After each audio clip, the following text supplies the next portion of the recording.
Welcome to the world of Zip System building enclosures, where we believe in striving for optimal air, water, and thermal management, no matter the region or climate. Because when you have the right products to do the right job the right way, the first time, you're building to a higher code, the Zip Code. I'm Jake Bruton, and today we're at my house, and I have a special guest, Randy Williams. You might know Randy from Northern Built Pro, or your blog's name is? Northern Built. Okay, I thought it was Northern Built without the Pro, but Yep. your Instagram is Northern Built Pro. Correct. And Randy and I are standing in my kitchen, and we've been fiddling. And I was very surprised that my wife came home and caught us and didn't get upset. So let's talk about what we were doing now. You didn't know I was going to say that. Okay, so if you are a longtime viewer, you might remember that 3 years ago when I moved into this house, we moved in November of 2020. It's now December of 23. So 3 years ago, when we moved in, we did a tour with Matt and with Steve. Steve Basic is the architect, and we talked about a whole bunch of stuff that was going on at the house. We talked about a bunch of cool features, like we have a built-in range hood that the hood does actually go to the outside. This is drywall, not cabinetry. That's what Randy and I were playing with today, basically. Walk me through what our setup is and what we were taking measurements on real quick, Randy. Okay. So the biggest thing, we just want to confirm the CFM rate of the exhaust hood, right? So this piece of equipment, which is a powered flow hood, is what I can use to make measurements like that. Basically, all I have to do is hold it up to the cardboard. We have a bunch of cardboard underneath So here. we choked down this opening to be relatively close to the size of this opening. Exactly. This thing is, you said powered flow hood, that's important. Correct. It actually takes a real-time measurement. It's battery operated, it has a manometer in it. It takes the flow rate of the air moving through it and then extrapolates things like pressure differential? Right, it's actually measuring the pressure differential first. We were hitting 80 pascals of pressure differential. And what it does is starts a fan up, and it matches that. And based on the speed of the fan, and of course, then it knows what it's it knows catching. how many CFM it's moving. Okay. Yep. So that told us, and we have all of our measurements here. Basically, what we figured out is, we should back up. Code requires makeup air if you're over 300 or 400 CFM. 400 CFM. In residential. Correct. For a hood. So most hood manufacturers make this is 900 CFM, we're going to knock your socks off. But they also make 385 to 395, where they're just trying to skirt in under that. Because they know that builders, being cheap, are like, well, we don't want to put in makeup air, so let's put in a hood that doesn't require makeup air. Correct. I'm not cheap, and it's my personal house, and we're putting in makeup air. So we do have makeup air. We took measurements with the makeup air open and with the makeup air closed. It is, under normal circumstances, actuated off of this thing turning on. So if this turns on, it opens the makeup air. I'm pointing at the makeup air that you can't see off of camera. So under normal function, I have makeup air every time I turn it on. And that's just a motorized damper. Yep, and so I pulled power from the device to an outlet, put in a 6-inch damper because this is a 6-inch duct, and whenever I turn the hood on, that damper opens and gives me a 6-inch equivalent opening to the opening that goes here. Right. But we found some things out about that 6-inch damper. We did. So let's start with CFM. Okay. On low, under normal operating conditions, we're 165 CFM. Correct. On medium, we're 280. On high, we're 330, thereabouts. That's kind of what we expected. Right. This does have a short run and a 90. It's never going to be exactly what the manufacturer says it's going to be, because that output is at the top of the hood. Right. They're saying this motor is capable of 395, but then we put a length of pipe on it and a turn and an elbow and a restrictor at the end that's a damper. Yep. So walk me through what else we found with CFM playing around with what's going on here. So we took those measurements with the damper, of course, open, so that we were having some makeup air come back in. The next question we kind of wanted to know, what happens if that damper, for instance, were stuck or plugged up or something? How much? Or we didn't have it. Or didn't have it, exactly. What did that change? And we found it did change some, but not as much as what I was expecting. So the difference between low and high, we're still only looking at like a 1% change. 1 to 5% change. So literally, if that damper weren't here, we get a reduction of the air moving out of this thing at about 5%. Yeah, not much. Which is not at all what it should be. That damper should be equalizing this pressure. And we immediately had the conversation of, I had a conversation with Mark from Fantech a few years ago when I was actually at Matt's house, and Mark was there and we were talking range hood, and Mark was like, yeah, one powered opening and one opening are not the same thing. Two powered openings are the same thing if the duct runs are the same length, the fans are the same, and the openings, the aperture is the same. Right. And I was like, oh, damn, I just finished my house, and that's not what I did. Right. And I was like, well, it's very close, and it's probably close enough. It is. It's helping. Yep, we're showing it some. Yep. But I'm going to say the amount of effort to put in that makeup air, in my instance, that wasn't the right thing to do. Like, my brain's already going, am I swapping that thing out? Yeah. Am I about to change that? Am I changing how my house operates 3 years in? But if you don't know, you don't know. Exactly. And this is the first time I've brought a flow hood to my own home. Yep. There's two here today even. That's the first day. So then we left the normal operation of the vent open down there, the makeup open, and we opened one of these windows that's right next to it. So basically, we've opened the area up for more air to enter the house. So this 2x3 window is way more than that 6-inch pipe. Yep. And there's not much change there. Not much. Like, we're looking at 165 on the low under normal, 168 with the window open. We're looking at 330 under high with the normal operation and the makeup air. We're looking at 344. That's a couple percentage points. That's not much discernible difference, which means this thing's forcing the same amount of air no matter what, which means it's probably performing at about what it's supposed to. I would imagine. Without all these other interferences. Yep. The house is 4,300 square feet. We have a large house, and then we have our offices attached to it. And we had very low air leakage, 0.43 ACH 50 at 50 pascals of pressure for our final. But that's a big envelope. Right. It's an H-shaped house. There is a lot of exterior envelope in this thing. All of the space of the garage is exterior envelope on all 6 sides. For the most part. So like, it only sealed. connects to the house in a 20-foot section. So tons of envelope leakage, even though it's 0.43 ACH 50. Right. So that's only part of the story, right? Yes. Like, all we've figured out so far is it's depressurizing the house to some level. And, I mean, we kind of cheat and we know what the pascals are before it gives us a CFM. But from a CFM standpoint, it's depressurizing the house to some level, which we knew already. If the fan's running and you try to open the front door, it wants to hit you in the face, even with the makeup air, which is the kind of the reason that we decided to do this, because we knew. And we know that opening the window doesn't do much in the way of increasing its flow. It's already maxing out what the fan can do at each speed. Right. So it's not choking down for air, but it is depressurizing. Correct. And how do we know that? So then we took a manometer. I have the DM32X from Retrotech. We ran one line outside. We actually poked it through the aperture down here for our makeup air. We threw it away from the house so that it's not next to our unit here. We took a baseline reading. Today there's a temperature difference, but there's no wind. It's almost zero between here and in and out. 2 pascals of difference. And so then we turn the hood back on and walk me through what happened. Right.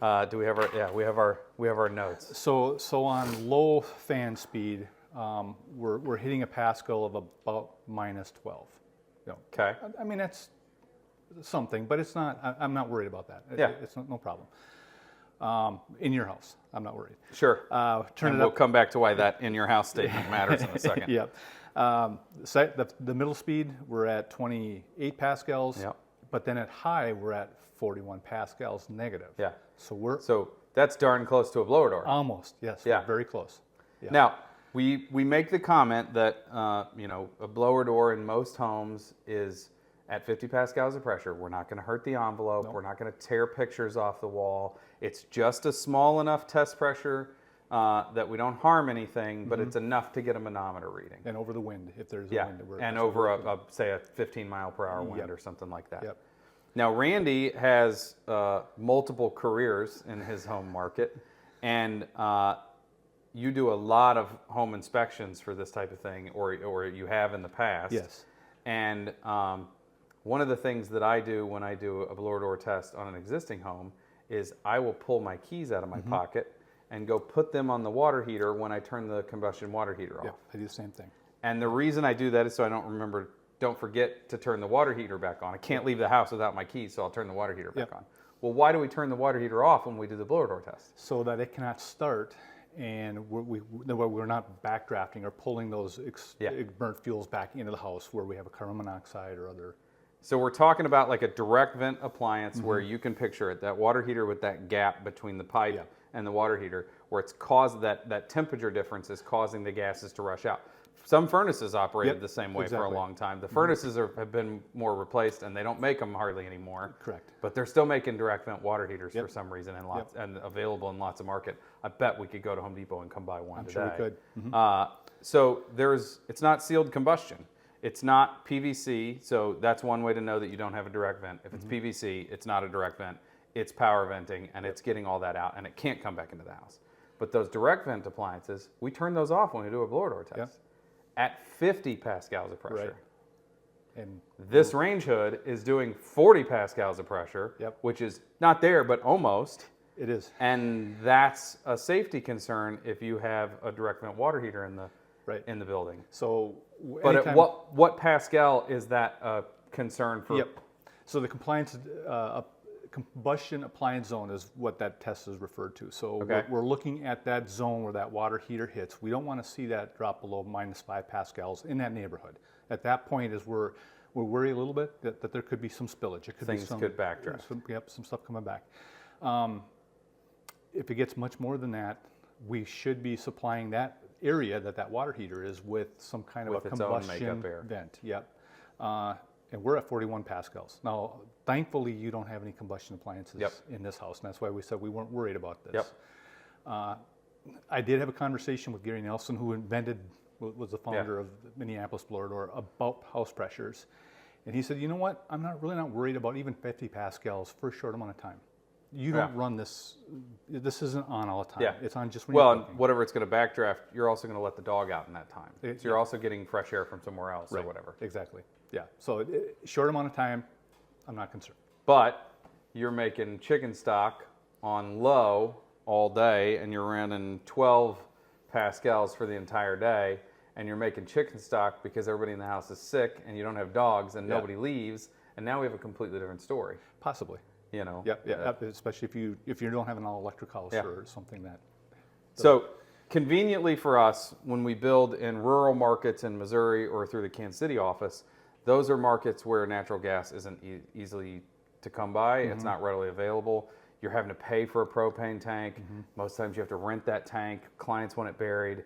We've just started pushing for combustion-free houses for that reason. That's a good idea. I'm going to make an argument that the induction cooktops we have are more reactive and better to cook with than a gas stove. I have a client who has a commercial Viking from the 80s in her house that has a pilot light that doesn't ever get turned off. And the entire wall of the kitchen is like kind of this dark gray color that it's supposed to be white. That can't be good for you. No. There are perfectly safe ways to do combustion appliances. There are certainly instances where if we're talking about instant hot water, it makes way more sense to do on-demand hot water with gas than it does with electricity because your return is so much better. But if you can plan it correctly, and like here we have air-to-water heat pumps, and we have air-to-air heat pumps, we have variable refrigerant, we have super energy efficient envelope. We don't need combustion appliances here. We're doing just fine without them, and our electric bills are in the $120 to $150 a month range when we're paying 11 cents a kilowatt hour. So we don't have that concern. Right. So what are if we don't have that concern here, and like Gary said, it's not that big of a deal, we're probably not worried about it. My brain goes to, we could draw in radon if we had soil gases, but we're slab on grade, so that's unlikely. It's less likely, I should say. And we could pull in outdoor air that we don't have any control over from a pollutant or humidity or allergen range. And this time of the year, that can be quite chilly, especially if you're where I'm at, way up north. Gross. Don't live where Randy lives. It's too cold. People shouldn't live there. There are places where people shouldn't live. That's Grand Rapids, Minnesota is one of them. It's chilly. Yeah. I'm sure it's a fine place. Sorry to the fine folks of Grand Rapids, Minnesota. All 11 of you. Sorry. Sorry, we're in a good mood today, and we haven't even started drinking yet. But so there's multiple takeaways here, right? We don't know until we know. Trust but verify. I say it all the time. I've never verified it. I've trusted. I did have a sneaking suspicion that it didn't do a hell of a lot with my makeup air because it's not powered after having a very insightful conversation with Mark with Fantech. So thank you, Mark. Not sponsored by Fantech. None of this is Fantech equipment. I knew that when you try to open the front door when this thing's on high, it does pop at you. Or we have a lift and slide door that it makes a whistling noise if it's open. So I knew that we probably weren't there, but we didn't know for sure without testing. And the idea that this range hood is basically doing a blower door test on our house. A little eye-opening. It is, if nothing else, from an energy standpoint. Can I get by with low?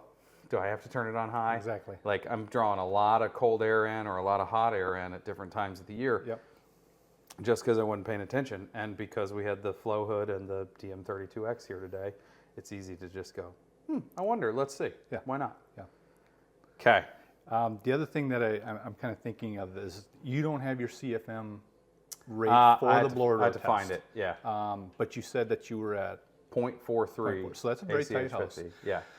We know what we're hitting at 40 pascals. Yeah. So we were at 300 and we were 330 CFM.